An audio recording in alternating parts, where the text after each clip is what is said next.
বাবা শক্তই থাকে শক্তই রয়ে যায়।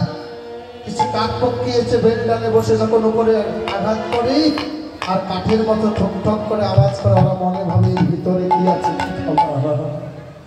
কিন্তু ওরা জানে না যে ভিতরে যে বস্তুটা আছে ওটা খেলে দেহের উপকার হবে। ঠিক তদ্রূপ আজকে এত সুন্দর সনাতন ধর্মটা কেউ গ্রন্থ করে ভিতরে কেউ প্রবেশ করতে জানি না বলেই আমরা মনে করি আমাদের ধর্মে কোনো কিছুই নাই।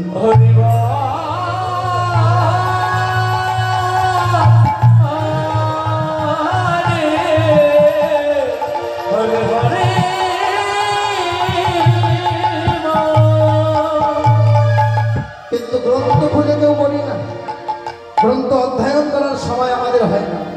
বাজারে গিয়ে আমরা আড্ডা দিতে জানি, কিন্তু বাড়িতে বসে একটু সময় দিয়ে গ্রন্থ খুলে দেখবো এটা আমাদের ভাগ্যেই হয় না। এজন্যই বলছে দেখো আমরা চোখ থাকতেও বড় অন্ধ, এই কলিযুগের মানুষ যারা। এটা কে অভিশাপ দিল বাবা? আমাদের সেই দৈত্য গুরু শুক্রাচার্য। তিনি বলিদেবকে বলেছিলেন, বলি মহারাজের গুরুদেব ছিলেন, তাই তো তিনি বলেছিল বলি রে আগত কলিযুগের মানুষগুলো অল্প জ্ঞানে অনেক পাণ্ডিত্য অর্জন করবে, পাণ্ডিত্য দেখাবে, কিন্তু এরা চোখ থাকতে অন্ধের মতো আচরণ করবে। কেন বলতো? কারণ ভালো মন্ত্র এতগুলো ধৈর্য ধরে বিচার করার সময় তাদের থাকবে না। তাই তারা কি করবে? অল্প বিদ্যা শিখলেই তারা নিজেকে বড় পণ্ডিত বলে জানবে। কিন্তু আমরা আসল বস্তুটাকে কেউ চিনতে পারি না, কারণ কে বড় পণ্ডিত, কার ভিতরে কি বস্তু আছে এটা কিন্তু আমরা কেউ জানি না। তাই তো আসল বস্তু ফেলে রেখে নকল নিয়ে আমরা টানাটানি করে যাচ্ছি বলেই আজকে আমাদের জীবনের পরমায়গুলো আমরাই কমিয়ে নিই।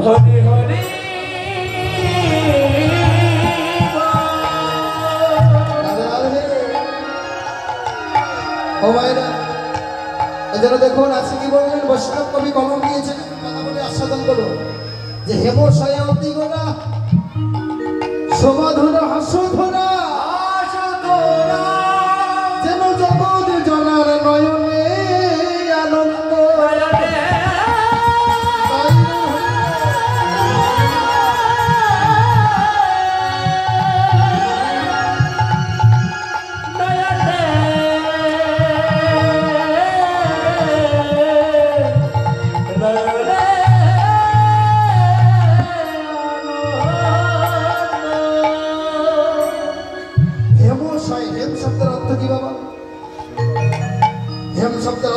স্বর্ণ, তাহলে সোনার থেকে স্বর্ণের থেকে অতি অতীব উজ্জ্বল হলো কোন স্বর্ণ? গৌর স্বর্ণ। আজ তাকেই ভালোবেসে আপনারা গৌর দেশের মানুষ হয়ে আজকে এই আসরে এসে বসেছে, তাই কি না? দেখুন বলতে সজনীরে দেখ আমি যে সোনাকে দেখে এলাম ওই নদীয়ার বুকে সুরধনী গঙ্গার তীরে, কারে? গৌর স্বর্ণ। তারে দেখলাম বটে, কিন্তু দেখে এই জগতে একটা বস্তুর সঙ্গে তুলনা করতে চাইলাম, কারোর সঙ্গে তুলনা হলো। যদিও তুলনা হলো, কিসে তুলনা হয় জানিস? উজ্জ্বল বরণটা যদিও মেলানো যায়, কিন্তু গুণে কখনোই এক হয় না।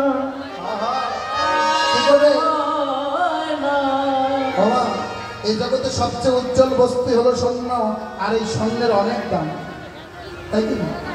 যার ঘরে অনেক টাকা আছে তারাই তো এই স্বর্ণের ভরি ভরি অলঙ্কার তৈরি করে পড়তে পারে, আর যে যত বেশি বেশি ভরি ভরি অলঙ্কার করে পড়বে তার দেহে তার অন্তরে ততটাই অহংকার বাড়ে।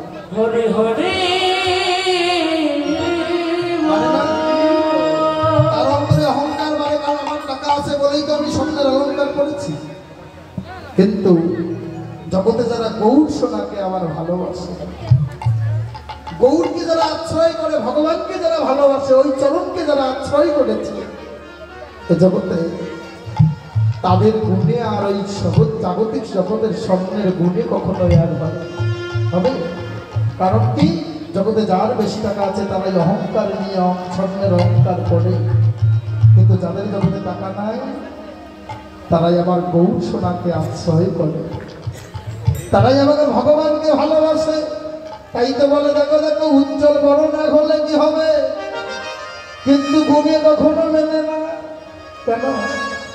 বলে এই জগতে যারা গৌরকে আশ্রয় করে, গৌরকে আশ্রয় করে, তাদের অন্তরে এই গুণ হয়। কি গুণ জানে? তারা যে দিনে দিনে পথের কাঙ্গাল হয়, পথের কাঙ্গাল হয়, তাদের অহংকার আত্ম অহমিকা সবে দূরীভূত হয়। এই জগতে যারা আমার গৌর সোনাকে ভালোবাসে, তাদের অন্তর থেকে ধীরে ধীরে অহংকারে দূরীভূত হয়। আর কি হয় জানে? তারা যে গৌর ভালোবাসার মানুষ হয়,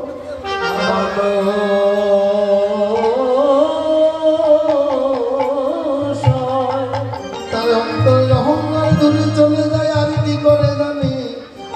যেখানে যেখানে আমার এমন গৌর প্রেমের সঙ্গ হয়, যেখানে সাধুগুরু বৈষ্ণবের বাজার হয়, যেখানে আমার গৌর গুণ কীর্তন হয়, তারা সেখানে আকুল হয়ে ছুটে যায়। তাদের অহংকারে দূরীভূত করে তারা কৃষ্ণ নামের পাগল হয়। কৃষ্ণ নামে পাগল হয়। তাই তাদের কেউ দেখলে চেনা যায়, চায় না বাবা। আসতে জাগতিক জগতের স্বর্ণ অলঙ্কার করলে দেখলে চেনা যায়, ঠিক তদ্রূপ যারা গৌরকে আশ্রয় করেছে, ভগবান স্বর্ণকে আশ্রয় করেছে জগতের, তাদেরকেও দেখলে চেনা যায়। কি করে? বলে তাদের গলায় তুলসীর মালা,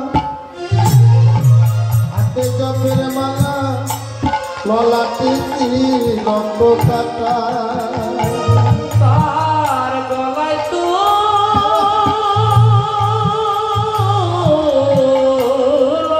মালা,